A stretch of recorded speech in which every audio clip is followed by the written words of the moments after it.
कैसे हो आप सभी लोग? आई होप सारे लोग अच्छे से होंगे, बढ़िया से होंगे और सब कुछ अपने साथ फिज़िकल के साथ-साथ तैयारी भी अच्छे से ही कर रहे होंगे अदर एग्ज़ाम्स की भी। देखो आप सभी को मेरी क्रिसमस, हैप्पी क्रिसमस और आप लोगों को पता है आज के दिन को ही बड़ा दिन भी बोला जाता है 25 दिसंबर को। और आज ऐसा है कि आज के दिन से धीरे-धीरे सर्दियों के जो दिन हैं, वो उनका जो सूरज के छुपने की जो टाइम है वो धीरे-धीरे बढ़ने लग जाती है। ठीक है ना? वैसे सर्दी तो बढ़ेंगी, अभी जनवरी भी बची है, तो देखते हैं। चलिए यहाँ पर मैं बात करने वाला हूँ आप लोगों से कुछ फैक्टर्स के बारे में। जो भर्ती है आप लोगों को पता है वो एक्चुअल में कोर्ट केस में पहुँच चुकी है और ये अब मैं बात करूँ ये एक तरीके से कोर्ट केस का डिसीजन आएगा, कोर्ट का डिसीजन आएगा, जजेस क्या बोलते हैं, उन जो फैक्टर्स लेके जा रहे हैं बंदे, जो सबूत लेके जा रहे हैं, उनको कितना कंसिडर करते हैं, वो जज पर डिपेंड करेगा। ठीक है ना? अगर मैंने आप लोगों को कल भी बताया था, अगर भर्ती बोर्ड यहाँ पर हाई कोर्ट में केस हारता है, तो ये सुप्रीम कोर्ट में जाएगा, जो कि भर्ती सबसे ज़्यादा लटकाने का काम यहाँ पर हो जाएगा। ठीक? हाँ, बहुत बंदे हैं कि जाँच के लिए तो कम से कम भर्ती बोर्ड को मतलब जो यूपी जो आपका हाई कोर्ट है, इलाहाबाद हाई कोर्ट इसको बोल देना चाहिए। सच्चाई ये है। अब देखो कहीं न कहीं मुझे भी ऐसा लग रहा है कि ये चीज़ें ऐसी होने वाली हैं कि कहीं न कहीं जाँच के लिए बोलेगा, कैंसल के लिए तो कोई मतलब ही नहीं है कि री-एग्ज़ाम के लिए। लेकिन हाँ, भाई ये अपने जो जज का हिसाब-किताब वो अपना-अपना होता है। देखिए 2016 में कट ऑफ का कारण क्या था जो कम गई थी? इन सारी चीज़ों पर मैं बताऊँ। देखो हाई भी जा रही थी 2016 में शायद आपको नहीं पता होगा। कम मार्क्स या ज़्यादा मार्क्स वालों को भी कचड़ा होने वाला है। जिसके ज़्यादा मार्क्स हैं उसका तो मतलब होने वाला है भाई, लगने वाली है कर्री वाली। ये देखने को मिलेगा आप लोगों को। अब मैं सच्चाई बता रहा हूँ, हो सकता है अभी आपको कड़वा लगे, लेकिन बाद में आपको ये चीज़ देखने को मिलेंगी। और जैसा कि मैं बता दूँ और इस भर्ती में अगर यही सारी चीज़ें चलती रहें, दिल्ली पुलिस वाला हाल होने वाला है। ठीक है ना? अब मैं बताऊँ कैसे? सारी चीज़ों पर और अगर धाँधलीबाज़ी में थोड़ा-सा कमी रही होगी, तो और सीएस लोग पकड़ लिए जाते तो कट ऑफ में क्या वेरिएशन आ सकता है। इन सारे फैक्टर्स पर मैं बात करूँगा। वीडियो को शुरू से लास्ट तक देखिएगा। कहीं ऐसा ना हो आप क्या करते हो कि कमेंट करने लग जाते हो भाई लोग कि मतलब बीच में कमेंट कर दोगे वीडियो आधी-अधूरी देखी, जो मैंने सारी चीज़ बताई उनको ना देख कर के। ठीक है ना? एक और चीज़ बता दूँ, आप बोल रहे आचार संहिता में क्या भर्ती प्रक्रिया ऐसी रहेगी? हाँ, ये ऐसे ही रहेगी क्योंकि ये पुरानी भर्ती है, कोई नई भर्ती का प्रोसेस नहीं चालू रहेगा, ये ऐसी रहेगी। लेकिन आचार संहिता में क्या होता है कि रैलियाँ होती हैं इधर-उधर, तो वहाँ पर मुश्किल हो जाती है डिपार्टमेंट के लिए 40 या 50,000 लोगों का फिज़िकल कराना। कैसे कि वहाँ पर पूरा सिस्टम चाहिए होता है ना, ठीक? वहाँ पर पुलिस का पूरा अच्छा खासा लोगों की ज़रूरत पड़ती है, तो वो कहीं न कहीं दिक्कत होती है, लेकिन वो अब बोर्ड के हाथ की बात है, वो क्या करती है वो उनके मैटर है। देखिए, आपका जो ग्रुप है एच फंडा उसको ज़रूर जॉइन कर लें। यहाँ पर करीब 3,500 मेंबर हैं और यहाँ पर जो भी अपडेट आते हैं रिसेंटली वो मैं देने की कोशिश करता हूँ। आप किसी भी एग्ज़ाम की तैयारी कर रहे हैं, एनटीपीसी, रेलवे जो भी, उस ग्रुप को ज़रूर जॉइन कर लें और हाँ, लेखपाल वाले बंदे ज़रूर जॉइन करें क्योंकि यहाँ पर काफ़ी चीज़ें आप लोगों को फ्री ऑफ कॉस्ट मिलने ही वाली हैं।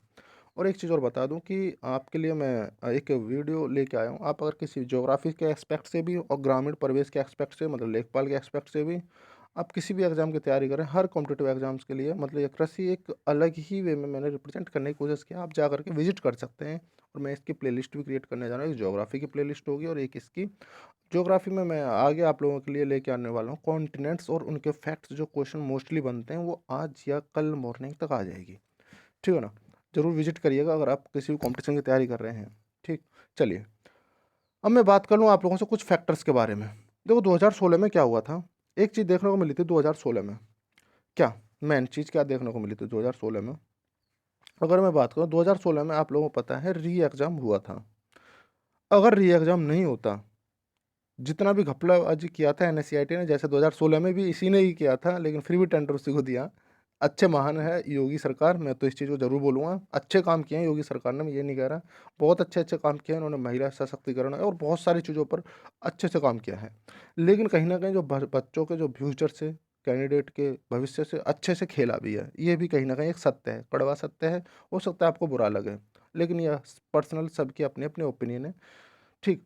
देखिए, मैं बात करूँ 2016 में क्या हुआ था कि सबसे ज़्यादा घपलेबाज़ी जब हुई थी, तो वहाँ पर उस एग्ज़ाम को कैंसल कर दिया गया था क्योंकि सारी चीज़ें मैक्सिमम चीज़ें हाइलाइट हो गई थी उस टाइम पर। जैसे इस टाइम पर नहीं आ रही चीज़ें बाद में निकल के आ रही हैं, उस टाइम पर काफ़ी पहले ही चीज़ें हाइलाइट हो गई थी। तो 2016 में क्या हुआ था कि कोर्ट ने भी देखा कि भाई ये क्या हो रहा है, ये तो सच बात है। वहाँ पर मतलब स्क्रीन भी उठ रही हैं, मतलब बड़ा गंदा बवाल था। जैसा इस बार हुआ है, वही सीन था, लेकिन इस बार चीज़ें क्या किया है, चीज़ों को दबाने की कोशिश अच्छे से की गई है। और चीज़ों को कहीं न कहीं मैं अब देख रहा हूँ सबूतों को मिटाया भी जा रहा है धीरे-धीरे, ठीक है ना? अब वो चीज़ अलग है, अगर जाँच का आदेश आते हैं तो चीज़ें क्लियर होने लग जाएँगी। तो 2016 में ये सबसे बड़ा कारण था कि री-एग्ज़ाम हुआ था, उसमें क्या हुआ था कि अब एग्ज़ाम पैटर्न भी थोड़ा-सा चेंज हुआ था। री-एग्ज़ाम में ये होता है ऑलमोस्ट, एक सेम पैटर्न नहीं आ सकता है, पैटर्न चेंज हो के आएगा। तो री-एग्ज़ाम में यही हुआ था कि आपका पैटर्न भी चेंज हो गया था एकदम से, और एक सबसे बड़ी चीज़ थी कि आपको जो बंदे थे, जो मतलब ऐसा होता है जिस बंदे ने एक बार 15 लाख दे दिए जिसको, वो 15 लाख में फिर से 2 रिपेपर करा देगा, वही बंदा जिस बंदे को दिए हैं, जिस दलाल को दिए हैं, वो दलाल फिर से बोला भाई 15 लाख फिर से दो, ये तो उस एग्ज़ाम के थे, वो पैसे तो गए आगे। तो वही चीज़ देखने को मिली थी कि फिर से बंदे वहाँ पर अफ़ोर्ड नहीं कर पाए थे जिसने 15 लाख दिए थे, मैं बता दूँ। तो वहाँ पर भी यही सारी चीज़ें देखने को मिल रही थी, और वही चीज़ यहाँ पर देखने को आप लोगों को मिलेंगी। ठीक है ना? तो भाई सबसे बड़ा मेन रीज़न मैं तो यही मानता हूँ, क्योंकि उस टाइम पर हाँ, ये बात सही है कि री-एग्ज़ाम होगा तो उसमें दलाली होगी, फिर से होगी। तो लेकिन वो कम मात्रा में होगी, ये भी तय है, ठीक? अब वो बात अलग है कि आप किसके फ़ेवर में हो, ठीक? ये आपका अपना फ़ेवर की बात है। और भाई मैंने देखा है कि मैं अगर यहाँ पे किसी चीज़ के बारे में बात करता हूँ तो बंदे थोड़े-सा इरिटेट हो जाते हैं। भाई मैं आपसे थोड़ी बोल रहा हूँ कि भाई आपको ज़रूरी है कि वीडियो को देखो या ऐसा, मैं ये आपकी चॉइस है, बाय चॉइस है। आपको नहीं देखना तो मत देखिए, कोई ज़रूरी है। मैं आपसे बोल तो नहीं रहा। लेकिन ये आपकी चॉइस है, आपको अच्छा लगता है। देखिए भाई, आपको चीज़ें इन्फॉर्मेटिव लगती है, देखेंगे। अब देखिए कम और ज़्यादा मार्क्स के बारे में मैं बात कर लूँ आप लोगों से, कम और ज़्यादा मार्क्स में क्या-क्या सीन देखने को मिलेगा आप लोगों को। यहाँ पर आप लोगों को एक चीज़ देखने को मिलेगी सबसे बड़ी, क्या? क्या कचड़ा होने वाला है। मैं इस चीज़ के बारे में बात करूँगा। शब्द थोड़ा अजीब-सा है लेकिन सच्चाई यही है। आप लोगों को एक चीज़ देखने को मिलेगी यहाँ पर 2016 के हिसाब से। 2016 को थोड़ा-सा मैं डिले करूँ। कचड़ा क्यों होने वाला है? अगर जिनके ज़्यादा मार्क्स हैं, जिनके मैक्सिमम हाई मार्क्स हैं, उनका क्या होगा? देखो, 2016 में ये चीज़ देखने को मिली थी, जिनके हाई मार्क्स थे उनके कम कर दिए गए थे, नॉर्मलाइज़ेशन में। कहीं आपके साथ यही हुआ है कि आपके भी मार्क्स जो है कम कर दिए गए, और हो सकता है आपके ज़्यादा मार्क्स हैं, मैं कह रहा हूँ, हो सकता है आपके ज़्यादा मार्क्स हैं, हो सकता है, लेकिन आपकी ईज़ी शिफ्ट हो और आप हवा में आ रहे हों, तो क्या होगा आपका? आप भी लॉजिकल थोड़ा-सा सोचिए। नॉर्मलाइज़ेशन में आपको इतना नीचे ला दिया जाता है कि आप बस भूल जाओ, तो क्या होगा आप लोगों का? बस मैं तो बस एक इमेज दिखाने की कोशिश कर रहा हूँ आप लोगों को, ये इमेज है एक तरीके की। हाँ, हो सकता है आपकी टफ शिफ्ट तो आपके ज़्यादा हों, तो हो सकता है नॉर्मल से आपके बढ़ेंगे भी मार्क्स, दोनों फैक्टर्स हो सकते हैं, ठीक है ना? इस चीज़ को थोड़ा-सा देखिए। अब देखिए जो इस बार के जो एग्ज़ाम आए थे वो मैं ईज़ी और हार्ड बोलना मुश्किल है हर शिफ्ट में, कहीं न कहीं हाँ, कुछ एग्ज़ाम थे, हाँ, जो वाक़ई में ईज़ी लगे थे बच्चों को, और कुछ एग्ज़ाम थे वाक़ई में हार्ड भी लगे थे। तो ये आपको खुद डिसाइड करना है कि आपका ईज़ी में था या हार्ड में था, ठीक है ना? हो सकता है आपको अपना एग्ज़ाम, हर किसी को अपना हार्ड ही दिखाई देता है, ये भी एक फैक्ट है। तो ये मैं बोल रहा हूँ जिसके कम मार्क्स हैं उसका तो भाई कचड़ा हो ही रहा है, उसके तो कम ही होने हैं नॉर्मलाइज़ेशन में, लेकिन ये भी पॉसिबल है अगर उसका हार्ड शिफ्ट में कम वाले का, उसके भी नॉर्मलाइज़ेशन में बढ़ेंगे, और हो सकता है वो कट ऑफ को पार कर जाए और फाइनली सिलेक्शन ले जाए। ये सारी चीज़ें देखने को मिल सकती हैं, ठीक है ना? तो यहाँ पर इस चीज़ की बात हुई। अब मैं बात करूँ आप लोगों से कि कट ऑफ क्या रह सकती है। इससे पहले मैं बात करूँ दिल्ली पुलिस का क्या हाल रहा है, जो आपका दिल्ली पुलिस का आपको भर्ती का पता ही है। तो डीपी में क्या रहा था आप लोगों को पता हो, मैं दिखा दूँ। देखिए कितनी कट ऑफ गई थी, और ये आपकी जनरली कितनी गई थी, 72.2, मतलब 72 नंबर जब गई है जब नेगेटिव मार्किंग है, जब नेगेटिव मार्किंग थी, ठीक है ना? इससे पहले कभी यहाँ पर नेगेटिव मार्किंग पहले नहीं थी, मैंने ऐसा सुना है। पर्सनली आप बताइएगा क्या ऐसा है कि नहीं? पिछली पहले नहीं थी, लेकिन उस टाइम पर करीब-करीब 73 कट ऑफ गई थी विदाउट नेगेटिव मार्किंग यूआर की।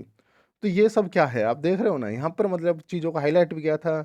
आपको ये भी पता होगा शायद, बहुत बंदों ने इस चीज़ को हाइलाइट भी किया था, जो लड़की इस बार टॉपर है और दिल्ली पुलिस की उसके ऊपर बहुत ज़्यादा क्वेश्चन भी उठे थे। लेकिन वो सारी चीज़ें क्या हुआ कि आपने चीज़ों को नहीं हाइलाइट किया, तो जिस बंदे ने मेहनत की थी, वो बंदा यहाँ पर रह गया। बहुत बंदे जो बंदे टीचर हैं अच्छे, उन्होंने भी इस चीज़ का मतलब समझ रहे हैं कि हाँ भाई, ऐसा हुआ था दिल्ली पुलिस में, बहुत ज़्यादा हुआ ही था।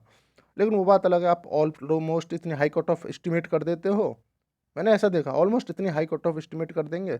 अब कट ऑफ व्हाटएवर जो भी जाएगी, वो बस अगर हाई चली गई तो बोलेंगे नहीं हमने तो इतना ही बोला था ना, लेकिन कम चली गई तो बस वो चीज़ हो जाएगी वहाँ पर। मैं किसी को टारगेट नहीं कर रहा, बस सच्चाई बता रहा हूँ।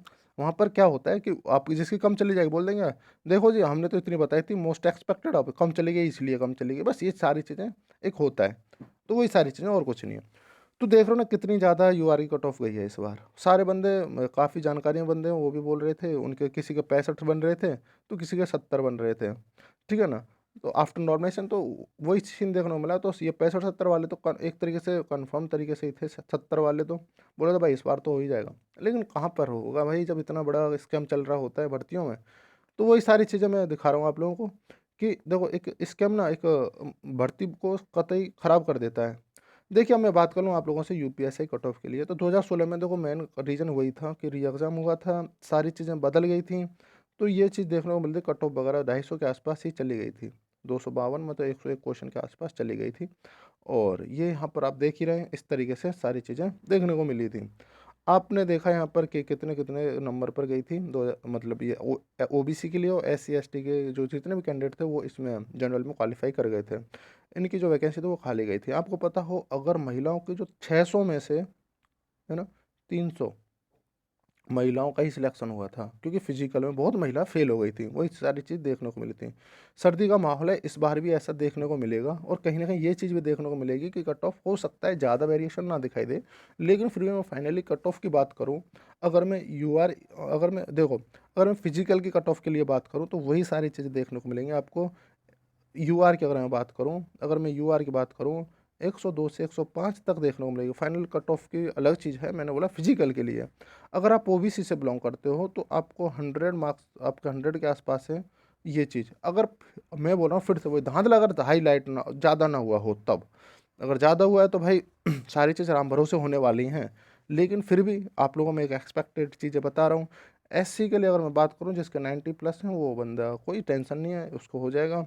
और एसटी के लिए बात करूं भाई, जिस जो 80 प्लस और अपना जो 200 प्लस क्वेश्चन, मतलब जो 200 प्लस मार्क्स स्कोर कर पा रहा हो वो श्योर रहे अपना, कोई ज़्यादा नहीं। और फीमेल के लिए बात करूं मैं, फीमेल हर कैटेगरी की फीमेल के जिसके 90 के आसपास बन रहे मार्क्स, वो श्योर रहे, वो श्योर रहे, बार बार बता रहा हूँ।